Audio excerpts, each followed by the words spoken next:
On this episode of What's Going On with Shipping, Los Angeles and Long Beach have a plan to clear the ports.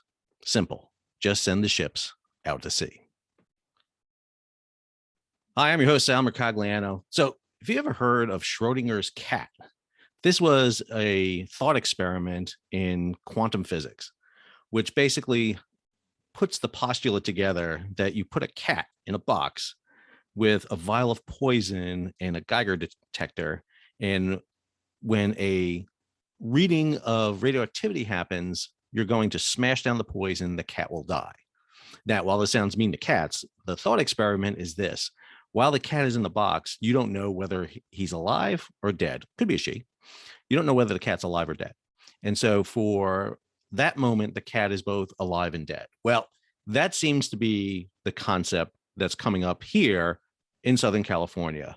We're going to have Schrodinger's container ship theory. We're going to send the container ships out to sea. They'll still be alive, but you won't see them anymore. So therefore, they won't exist. Let me explain in a little more detail. So this is a story on GCAM. Mike Scheller put this one together, which talks about the new queuing process at Los Angeles and Long Beach, which will have the ships waiting far out to sea. And basically the concept here is after a year of this going on, there's been a decision made to go ahead and send the ships 150 miles off the coast. And more importantly, to design a system whereby the ships arriving, it's not first come, first serve. They're actually going to establish lines when the vessels depart their ports in the Far East. So we'll get into the issue about why it took a year to come up with this idea, but let's talk about why they're doing this first. So the why. Well, this all goes back to the president's task force on tracking the supply issues. John Picari, this announcement came out. I talked about this the other day where they came up with this blog, and they're going to be tracking key metrics in what's going on with the supply chain, what they call their periscopes. And if you come down in this link right here, our periscope on supply chains, the very first one here is their ships at anchor. They're going to track how many ships are at anchor off the port of LA and Long Beach, because this is a visual thing. They see this every day. Go back to this picture right here, and you see all the vessels out here at anchor. This is the image they keep seeing. This is the image that's resonating in the news. And the administration thinks that if they can make this disappear, just to make it go away, that will alleviate part of the problem. Yet a lot of the things that the administration is saying they're doing isn't having any effect. So for example, in this same announcement, they go down here, and I'll take you down here. I apologize for jumping around here, but they talk about 24/7. President issued a call for action to encourage every link in the goods management claim to move towards a 24/7 pace to increase the volume and pace of products flowing through the system. The ports of LA and Long Beach and the International Longshoremen Warehouse Union joined together to make the first commitment. Well, let's see how that's working out. So this is the report from the Port of Los Angeles showing their, what's it called, their signal report. They're showing the number of containers that are incoming. It's still increasing. If you look at containers being moved here week to week, you see the levels being moved. But more importantly, look at the vessels at anchor. 38 vessels at anchor, average dwell time, 16.9 days. You have some vessels that are sitting out here for prolonged periods of time. 45 days. Hyundai Prestige, 45 days out here. That's because that vessel sailed without a commitment for a berth. These are vessels being chartered and loaded and sailed across without berth commitments. So they're sitting here waiting for basically a berth of opportunity. The AS Constantina, same thing, 39 days. You see that. Whereas some other vessels are able to get in very quickly. They're able to get in very quickly. And we still have 7 more ships coming in. And if you look at the volume of the Port of Los Angeles from the current year in blue to the previous year in orange, you see that the TEU volume is pretty interesting right here. It peaks and troughs over there, but we're basically at the max capacity. The problem is there are more ships off the coast. Why? Because we're flowing more goods. And, there's this argument that we're buying more and doing things. And I'm going to talk about this in my Monday episode, where we're going to talk about the impact of inflation and slowdowns in China and what that's going to have to do on this. But what we're seeing is LA and Long Beach is flowing at basically full capacity. Same thing if you look at Long Beach. This is the Long Beach Wave Report, kind of their version of Signal, where they have it. And I'll have links to these so you can take a look at them.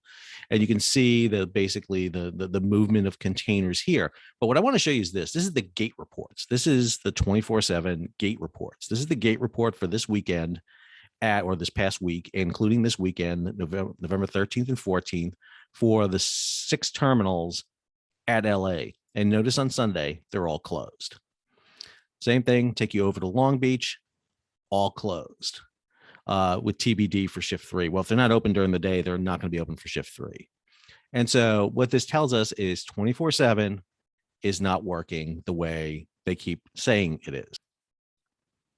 We also have the hyper demurrage that's being charged. This is the $100 per day that's added on each day and increases, it escalates in cost. And one of the things we're seeing here is the beginning of this kind of decrease. We see how on November 1st, this all goes into effect on November 15th, by the way, so we're getting close to it. We were at 87,000 boxes. We're now down to 67,000 boxes, which sounds great, but we're at record numbers off the port right now. And so we've got ships sitting off the port. And I have a question about whether or not they're bringing ships in as fast, or if they're trying to clear these containers off the terminal and leaving ships out at anchor right now, because I think that's what's happening. And you can see the same thing, by the way, in the Dwell report here for Long Beach, a little different style, but basically the same things. We're seeing it decrease. We're seeing it come down. But again, we have long lines at the anchorages, record numbers off the port. And if you look at our buddies here at Marine Traffic, you can see what's going on here. We still have large number of vessels in the drift zone off Santa Barbara and Santa Catalina Island right there. You have a lot of ships in the anchorage right here, sitting in the anchorage.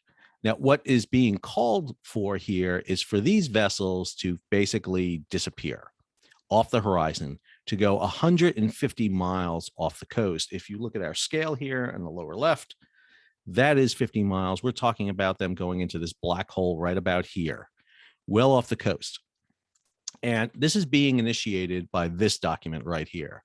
This was put out by the Pacific Maritime Association, the Pacific Merchant Shipping Association, and the Marine Exchange of Southern California, a working group of maritime industry leaders introducing a plan to improve safety and air quality of the Southern California coast through a new queuing process for container vessels that would dramatically reduce the number of backlog ships at Anchorage off the ports of LA and Long Beach over the coming months. And what they plan to do is basically send them out, like I said, to this 150-mile area. And let me be clear, who are these groups? Well, PMSA right here, Pacific Merchant Shipping Association, advocates on behalf of the marine ocean terminals, ocean-going vessels, and maritime industry stakeholders. Everyone who has a say in this is involved in this. So these are all the shipping lines, all the terminals, all the agencies, you name it. Pacific Maritime Association, this is West Coast ports. These are the guys that control the or work with the International Longshoremen and Warehouse Union. They are the ones who allocate the gangs for the cranes, for the dockyards, and they represent all the world's leading shipping lines and terminal operators. And then the Maritime Exchange, this is the group that oversees the vessel traffic system that controls the ports in Southern California. So let's be clear about something. Number one, these groups could have done this a year ago. They could also stop sailing these vessels across the Pacific and slow them down. Why are their vessels waiting 40 days to come into the terminals? That's because ships are arriving at these terminals without berths, without assignments. You can schedule this. You can make a schedule that prevents this from happening. But again, they haven't done this. So their plan right now is to clear out the anchorage and send them out here. Now, understand what that does. One of the issues here, and it's a serious issue, don't get me wrong, is the pollution that is being generated by these vessels close in. So when you're at anchor, I'll give you a little thing. Ships have two systems of propulsion. They have their main propulsion, which is what drives the propeller, and then they have auxiliary engines that power the internal power of the vessel, the lights, the cargo electricity. Those come from smaller generators typically. When you're at anchor, you can take your main engines offline. You don't have to run your main engines unless there's weather or there's issues. You can take your main engines offline.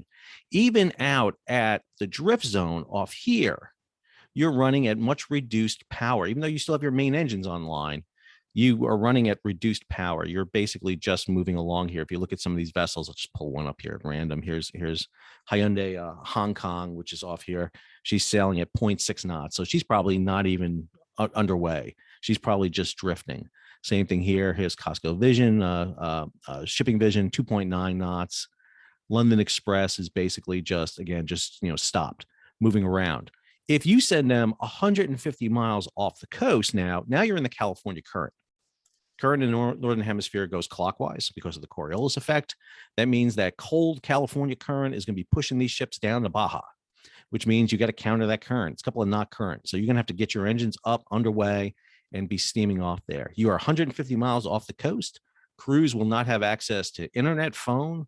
If they need medical support of any kind, you're going to have to fly out there to go provide it versus just sending a boat. This is, I would argue, a pure smoke and mirrors issue right here. This is not going to cause any solution beyond just getting the vessels out of the range of everyone. The problem still exists. You just don't see it anymore. Hence Schrodinger's container theory. So when you read this letter, you realize what a cluster it's been up to this point. I'll give you this paragraph right here. The process calls for each vessel to be assigned a place in the arrival queue based on their departure time from the last port of call, requires vessels to wait for an available berth approximately 150 miles off the California coast.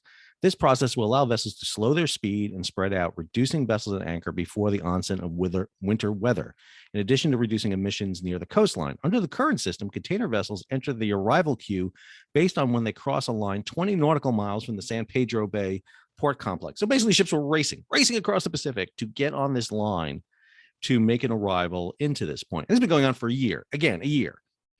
And now we're having these associations and the marine traffic, the Marine Exchange do this. Now, let's be 100% clear. They have no authority to do this whatsoever.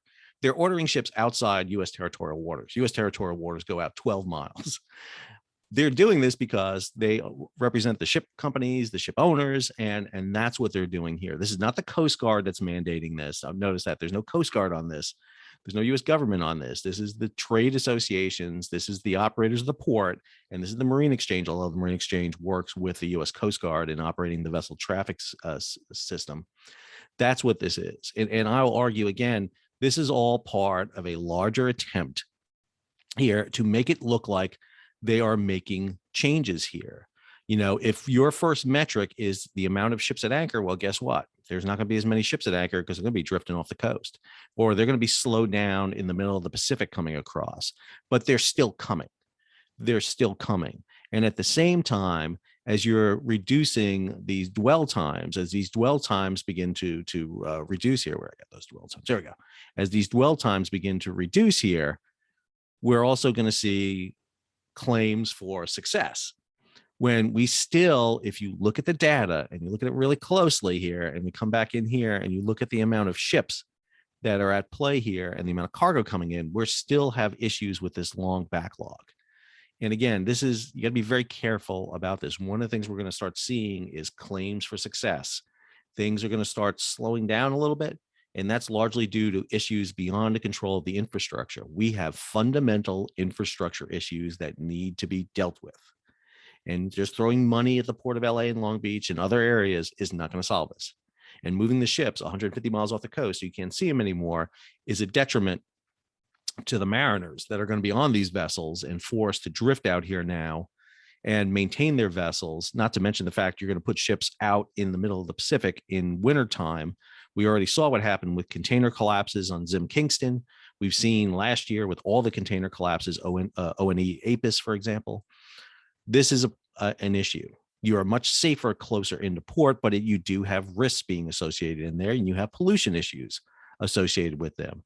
The key solution here is to get the containers out of the port and get the free movement of cargo moving to improve the flow of cargo. That will be the solution that does it, not stopping the vessels and making them disappear from sight so you don't have those videos and images anymore of the massive anchorages in the drift zone off Santa Barbara and Catalina Island. So that's your weekend. What's going on with shipping? I hope you enjoyed it. If you did, please subscribe, hit the bell for be alerted about new videos when they come out. Leave a comment, give it a thumbs up, share it across social media, and if you can, please give to the Patreon page. It allows me to upgrade equipment, free time up to be able to do this, particularly this upcoming summer. I'm really looking to do some really good in-depth specials and features. I think that would be really great. And more importantly, it allows me to give you the amount of videos that I've been able to produce so far in this series. So that's it for Sal. Signing off.